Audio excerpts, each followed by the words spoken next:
안녕하세요. 황녀의 싸다가 토크 시간입니다. 네, 오늘의 황녀 사연은요. 거지 근성과 무개념을 동시에 가지고 있는 시댁 때문에 기가 막힌 어느 한 며느리분의 사연입니다. 사연 읽기 전에 구독과 좋아요, 많은 공유 부탁드릴게요. 2년 동안 연애하고 결혼한 지 이제 1년 4개월 된 28살 여자예요. 남편은 32살이고 아직 아이는 없어요. 부부 사이에는 크게 문제될 만한 게 없는데 거지 근성에 못되기까지 한 시댁 때문에 남편이랑 저 미칠 지경이에요. 저희 부부는 현재 맞벌이하고 있으며 각자 수입은 각자 관리를 합니다. 남편은 대기업 다니면서 연봉 4,500 정도 벌고 있어요. 저도 결혼 전에는 직장 다녔는데 야근도 많고 일이 너무 힘들어서 그만두고 결혼하기 몇 달 전부터 강남 커피숍 전문점 운영하고 있습니다. 월 수익 평균적으로 900 정도 벌고 매달 조금씩 변동이 있기는 하지만 대략 연봉으로 치자면 9천에서 1억 사이 벌고 있어요.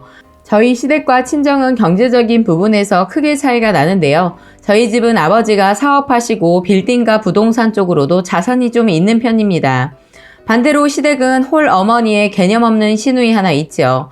시어머니 연세는 57이고 식당 일하시다가 남편 대학 졸업하고 그만두셨고 아들한테 생활비 내놓으라는 분이세요. 그래서 남편이 매달 100만 원씩 꼬박꼬박 붙이고 있으며 명절, 생일, 어버이날 용돈 따로 드리고 있네요.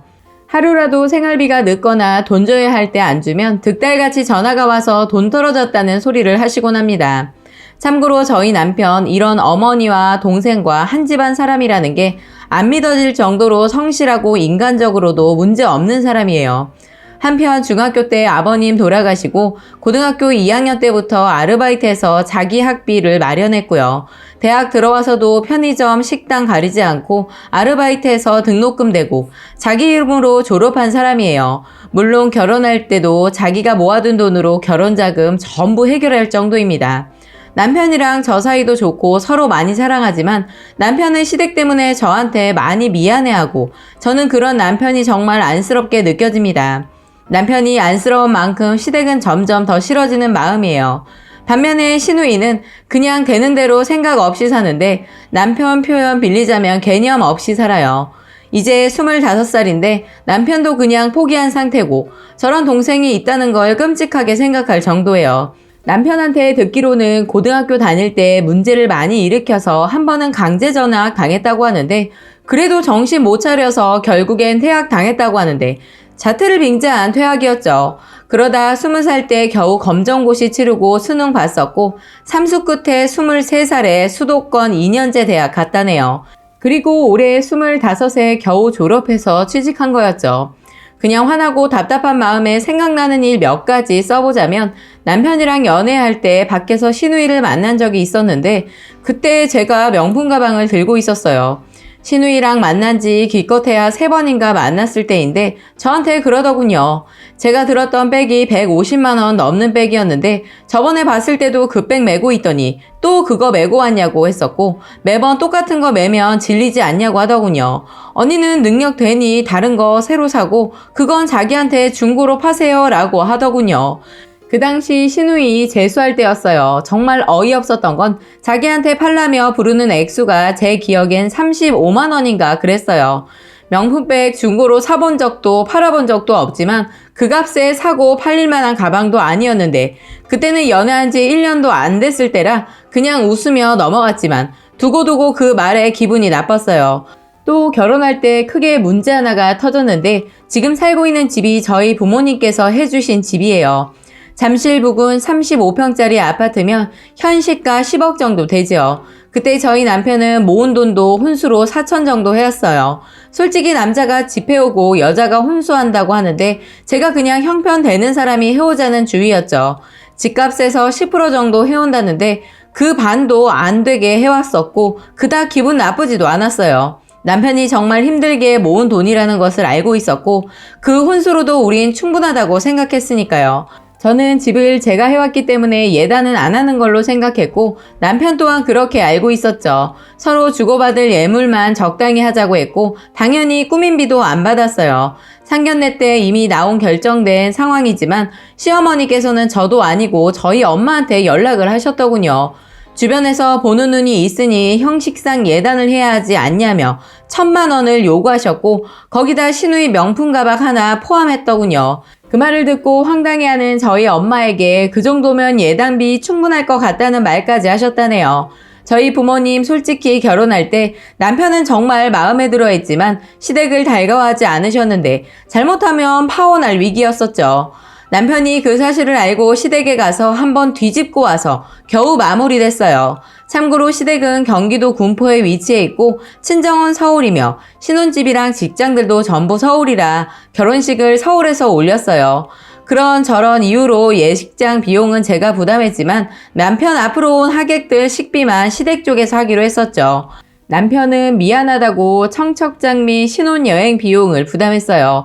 근데 웃긴 건 나중에 남편한테 들은 얘기지만 결혼할 때 아무것도 보태주지 않았으면서 남편 앞으로 들어온 축의금 전부를 시댁에서 가져갔다고 하네요. 결혼식 날 식비 비용이 시댁이 아닌 남편이 그동안 벌어온 돈으로 계산했던 거였어요. 문제는 지금부터 시작이 되었어요. 신우가 올해 2년제 졸업하고 심지어 빈둥거리다가 5월에 겨우 취직을 했어요. 회계 쪽이라 자격증 같은 것도 좀 있어야 하는데 신우는 기본적인 자격증만 가지고 있었어요. 원래 회계 쪽이 초봉이 낮은데 제가 소개시켜준 곳보다 더 낮아요.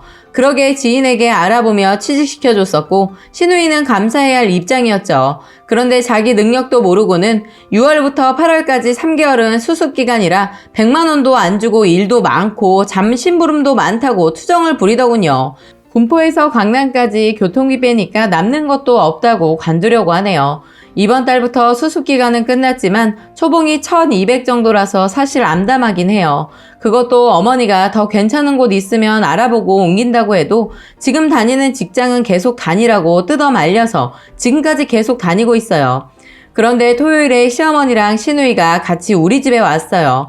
와서 저녁 먹고 시누이와 시어머니 하는 말이 가관이었는데 여기서 살림 합치자는 말씀 뜬금없이 꺼내더군요. 살림 합치면 매달 100만 원씩 생활비 안 줘도 되고 살림은 시어머니랑 시누이가 도와준다네요. 이제 곧 있으면 저희도 아이 생길 텐데 그럼 애도 시어머니가 집에서 봐주니 너네는 걱정할 거 없을 거라고 말하네요. 게다가 더 어이없었던 건 지금 시댁 군포에 빌라 22평짜리 전세 6천에 살고 있어요. 그 전세 자금 빼서 시누이 나중에 결혼 자금으로 모아둔다고 하더라고요.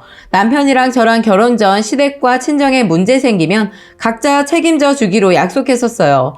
그 말을 들은 남편은 어이없다는 표정으로 말도 안 되는 소리 하지 말라고 했죠. 어차피 그 집은 자기가 해드린 것은 아니지만 그걸 팔아서 시누이 결혼 자금으로 주던 말던 관여하지 않겠다 하지만 그 집 팔고 우리 집으로 들어올 생각은 꿈도 꾸지 말라고 했어요. 제가 결혼 전부터 결혼은 독립이니 양가 부모님 모시고 살고 싶지 않다고 말했어요. 단 적어도 나이 많이 드시고 정말 불편해지시면 그때 모시고 싶다고 남편에게 말했고 남편도 그 당시 동의를 했어요. 그때 약속을 했기 때문에 오늘 느닷없이 와서 하신 말씀은 아닌 것 같다고 말했어요. 그랬더니 시어머니가 그러시더군요. 그럼 생활비로 150만 원 달라고 하는데 정말 어이가 없었네요. 그 전에는 차라리 시누이가 학생이었다 해도 이제 돈을 많이 벌든 적게 벌든 직장인이 돼서 수입이 있는데 덜 들여도 뭐라 하지 못할 판국인데 더 달라고 하시네요. 남편은 시누이가 이제 돈 버니까 생활비 70만 원으로 낮춰서 줄 생각이었다고 했었고 그랬더니 이번엔 시누이가 그러더군요. 자기 회사가 강남인데 군포보다 잠실이 더 가깝고 방도 남으니 그럼 자기만이라도 일단 여기서 좀 살겠다고 하네요. 회사가 멀어서 몸도 너무 힘들고 연봉도 낮은데 교통비가 너무 많이 들어서 월급 받아도 남는 게 없다고 여기서 살면서 아껴서 결혼자금 모으겠다고 말하네요. 그 말을 듣고 순간 정말 헛웃음이 나왔고 검색해보니 군포에서 강남까지 지하철로 40분 좀 넘었고 잠실에서 강남까지는 10분 좀 넘게 걸리더군요. 그렇게 큰 차이도 아니고 시누이 대학은 회사보다 더 오래 걸리는 거리를 다녔더군요. 그리고 교통비도 몇백 원 차이밖에 안 나고요. 결국 말이 통하지 않아 남편이 쫓아냈는데 그런 말 하려거든 앞으로 우리 집에 오지 말고 연락도 하지 말라고 신신당부를 했습니다. 그런데 어제부터 계속 전화며 문자가 오네요. 시어머니는 생활비 어떻게 내놓을 거냐고 하고 시누이는 자기라도 여기서 지내겠다고 계속 연락 오는 상황이에요. 물론 남편과 제가 그 말을 계속 무시하고 있고요. 저나 제 남편 생각은 지금까지 쭉 그래왔던 것처럼 생활비 드리고 각자 사는 게 옳다는 생각이에요. 생활비를 올려드릴 생각도 없고 한 집에서 살 생각도 조금도 없고요. 심지어 남편은 생활비 낮추겠다는 입장인데 그건 확실히 시누이 연봉이 낮기는 하니까 시댁에 달달이 주는 생활비는 그대로 유지하기로 했어요. 그 후 신우가 결혼하고 큰돈 들어갈 일 없어지고 나면 그때 조금 낮추든지 하자고 말해둔 상황이에요. 남편도 제 말에 수긍했지만 저랑 이런 일로 불화가 생기니 가족과 연을 끊겠다는 생각을 하네요. 그리고 저나 남편이나 앞으로 이런 말이 절대 나오지 못하게끔 이번 기회를 빌어 확실하게 저희 의견을 못 박아둘 생각이에요. 많은 분들이 사연을 읽어주시고 대체 어떻게 해야 다시는 이런 말과 행동을 못하도록 그 방법 좀 조언 부탁드릴게요. 정말 어떤 말이든 어떤 행동이든 전부 고려해보고 행할 준비가 되어 있어요. 평생 이렇게 살 수는 없는 노릇이고 언젠가 벌어질 일 지금 벌어졌다고 생각해요. 라고 사연 올려주셨습니다. 오늘의 사연 여기까지였고요. 많은 공유와 여러분들의 생각이나 느낀 점이 있다면 댓글로 표현해 보시기 바랍니다. 뭘 고민해? 남편 말대로 끊으면 되지. 왜? 어,